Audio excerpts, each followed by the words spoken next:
Okay. So, one thing I see, Mary, when I talk to women with IBS is how stressful eating and food has become for them.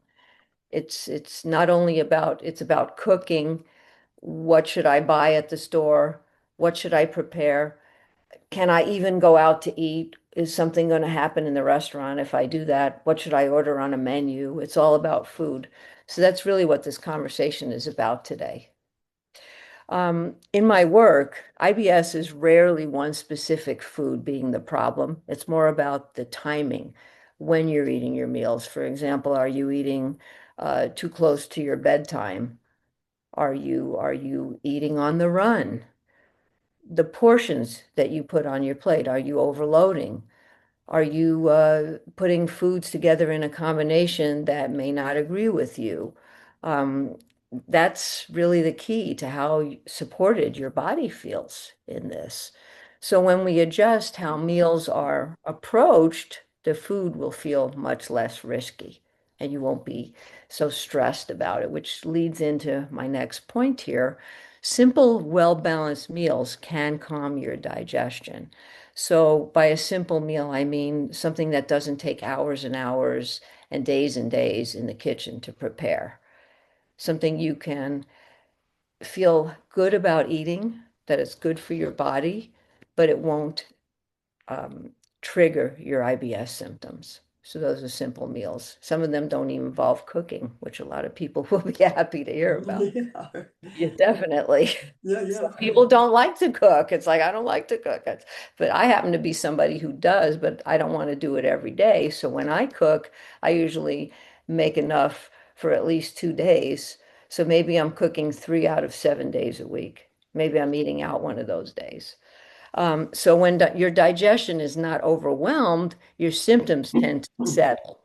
So when you're stressed about eating, your gut and your brain talk to each other. It's called that gut-brain connection, the vagus nerve, which I don't know if a lot of people know about that. It's kind of a big thing where people talk about that a lot. Your gut and your brain talk to each other, and when they're talking calmly and in the right way, your food digests properly, and you tend not to trigger any kind of digestive upset. Even if you don't have IBS, if you have some other kind of digestive problem, it probably won't trigger if your brain and your gut are in sync with each other. When they're not, it's kind of relates to I guess like a Wi-Fi connection that goes in and out, that isn't working all the time. That's what I like to liken that to. Okay, so when you eat regularly, when I know is not always possible because life happens. So when you try to eat, regularly at the same time or approximately at the same time every day, when you're not run on the run, you're not watching TV, you're not on your phone, you're not standing at the counter shoveling food into your mouth really quick because you want to get on to the next thing you have to do. You're not eating out of a pot. You're really sitting down and savoring your food. It's kind of what the French people do. And I've been to France a couple of times and I belong to an Everyday France group where we talk about these things. The French really savor their meals. They look at their food, how it looks on the plate, the colors. They eat slowly. They chew their food till it's in a paste where it can digest smoothly. So digestion starts in your mouth. So what's happening there is your digestion is calm and you're able to enjoy your meal. So eating regularly without rushing supports your digestion is really the point here. So skipping meals, eating on the run keeps your body in that stress state.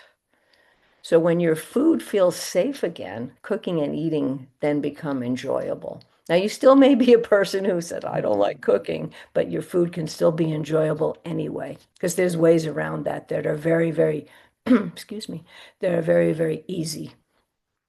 So as fear around food eases, women stop overthinking every bite. So cooking becomes something that can approach with confidence instead of caution, which brings your enjoyment and consistent eating back. So Mary, can you give us some perspective in the kitchen because this meshes so well with how you help women? Yeah, you bet, Susan. And thanks so much for that information you presented on IBS. That was very helpful. But I wonder at this point whether some of our readers might be struck by an unfortunate reality, something I call the implementation gap. You understand the logic of what Susan's saying. It makes total sense, right?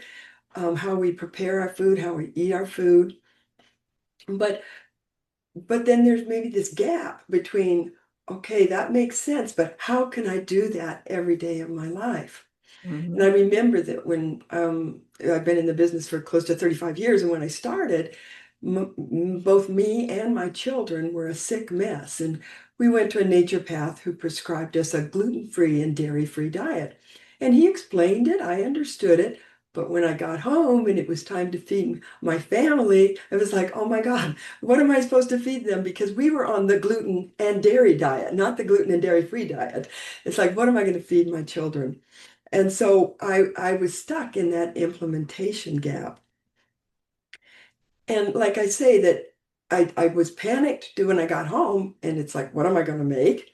But I was equally panicked that I didn't want my kids to be sick anymore, nor myself.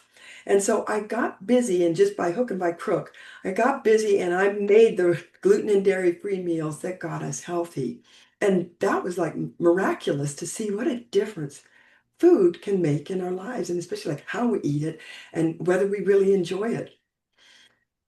But after a couple of months, we were all healthy again, and it was really tempting to go, well, maybe I could just stop worrying about all this and just go back to eating cheese pizzas and PB&Js.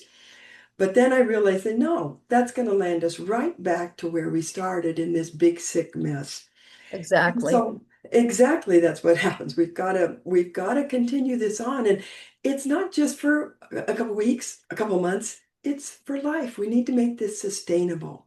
So this is when I pieced together this thing that I call meal making transformation.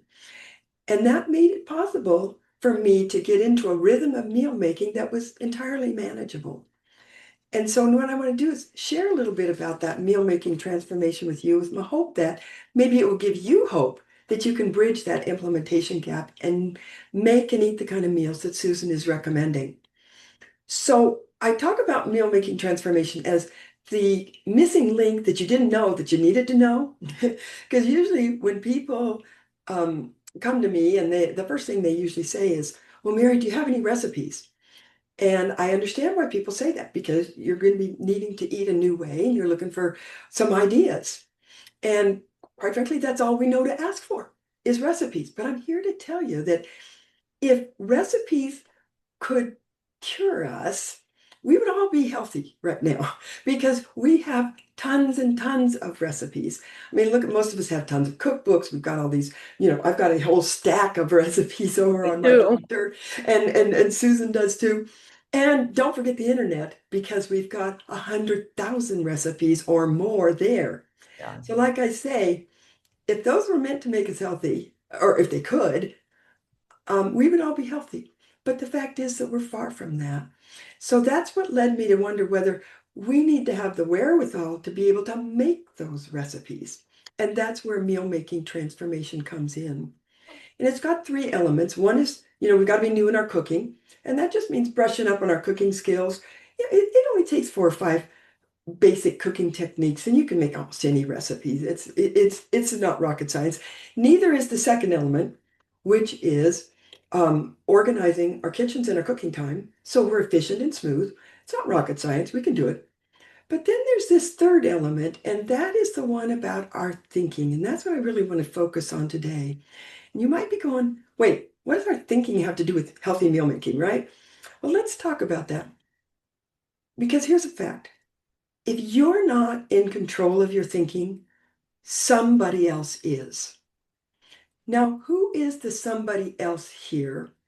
And I will say that it's the convenience food industry. It needs to keep us out of the kitchen because it's simple economics. If you're out of the kitchen, not making your own meals, what are you left to do? You've got to buy convenience foods, and many of those are the ultra processed foods that they're finding are the root cause of so many of our conditions and diseases today. So how do they get it? How do they persuade us? Well, we know it's marketing, right? Right. But it's a two-headed marketing monster. The first head of that monster you know about. It's all the ads that tell us, oh my goodness, you've got to eat these wonderful, tasty foods that are so affordable and so convenient. But there's another side of the marketing message that is aimed at keeping us out of the kitchen. Oh, Mhm. it's too dowdy, it's too old-fashioned, too time-consuming, too hard. In our modern lives, you need to rely on convenience foods. The result then is that we get stuck in the convenience trap and the disease and the sickness that comes from a diet of convenience foods, particularly ultra-processed foods. So here is a radical proposition. What if we think for ourselves and we decide for ourselves what's a worthwhile use of our time? You know, question, is the kitchen really so awful? Is there some scientific evidence that cooking is so bad? Well, what if instead of denigrating the kitchen and cooking, what if we experimented with embracing them as our critical friends and allies on the pathway to good health? And the story of Chris comes to mind on this. She was in a recent class, and during the Q&A portion of the class, she talked about, well, cooking is so tiresome, Mary, and it's so burdensome. That's all I could think about. And I really liked her word burdensome because doesn't it capture perfectly how we sometimes feel when we go to the kitchen and it's time to make a meal? Well, the fact is, though, what's interesting about Chris's story is that cooking itself wasn't really her problem. She was getting meals on the table. The problem was in her mind. Her mind was doing its best to convince her that this is too burdensome, this is too tiring. You need to just resort to convenience food. Life would be so much easier that way. So you can see that our brains can sabotage us. So what we really need to start thinking about, how can we put our heads behind our actions so that our brain supports us instead of trying to sabotage us? Because think about it. You go on down that road of it's too tiresome and burdensome, and probably then within a couple days, you're going to be opting for convenience foods. So let me share, like, well, Mary, how does this work? Why is it so important what we're thinking? The magic behind the method is that our values are the drivers of our actions. A funny thing happens when you begin valuing the kitchen and cooking as our partners and friends. Values drive our actions. In other words, what we truly value, believe in, and think about, that almost magically directs our life and our actions in that direction. And without a lot of efforting and stress and sacrifice, as we change our internal guidance system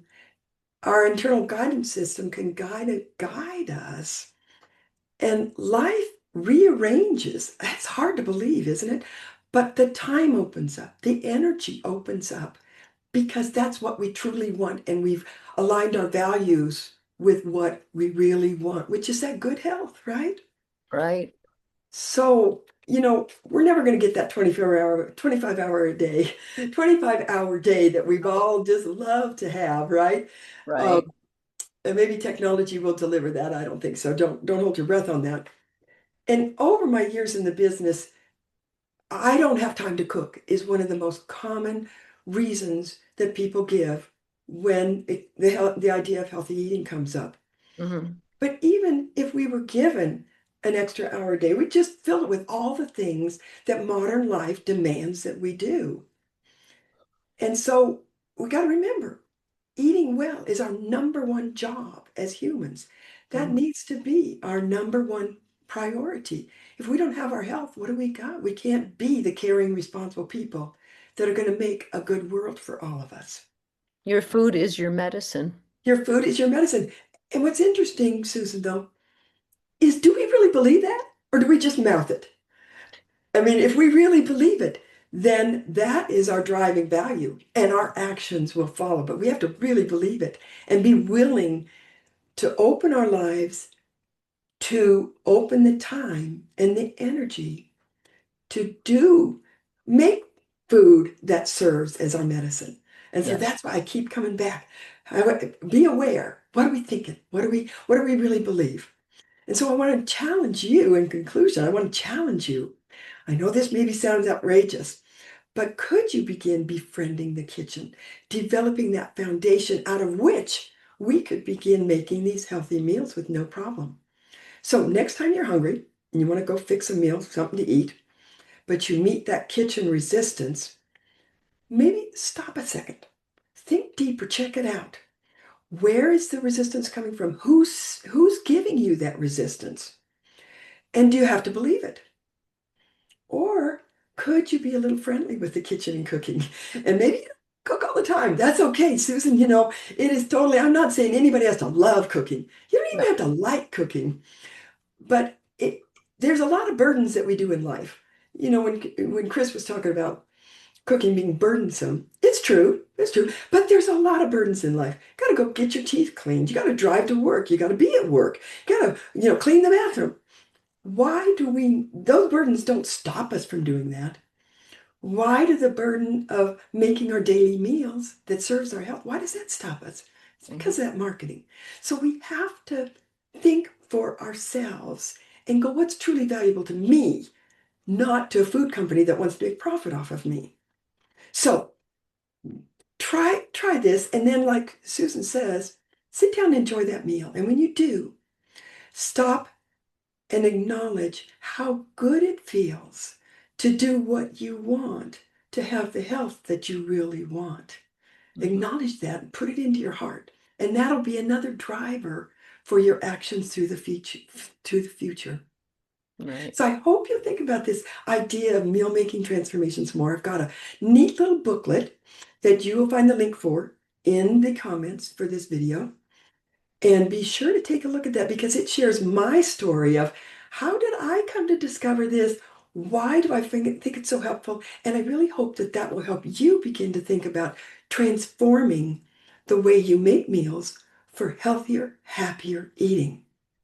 And then, Susan, I think you've got a free gift for our listeners too, right? I do, but before I get to that, I really wanted to enlighten or pick up on something that I really liked what you said about having, that you don't even have to like cooking at all. And, Yeah. I do a lot of more listening in my coaching practice than I do talking because it's very client led. So when somebody comes to me, even a potential client, and they say to me, I ask them what's going on, and they say, well, I don't like to cook, so can you help me with my food?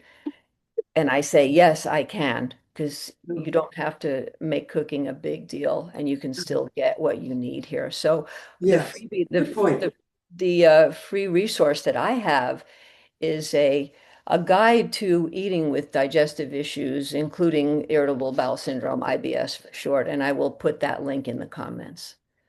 Excellent. And doesn't that have like, a couple actual meal ideas and, a couple dinners, breakfasts? It has two breakfasts, two lunches, two dinners, and three snacks because it's not a huge cookbook that somebody's going to be Yeah, overwhelmed right, right, by, right.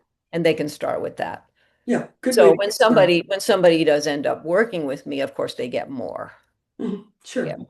So, and I really enjoyed our chat today Oh, with me too. this. Yeah, It was I know. great because I love your meal making transformation. I think it's a wonderful thing. I think a lot of people will be interested in it. So, in closing, I wanted to say when gut-friendly guidance and enjoyable cooking come together, food stop being something to manage and it starts being something you can look forward to again.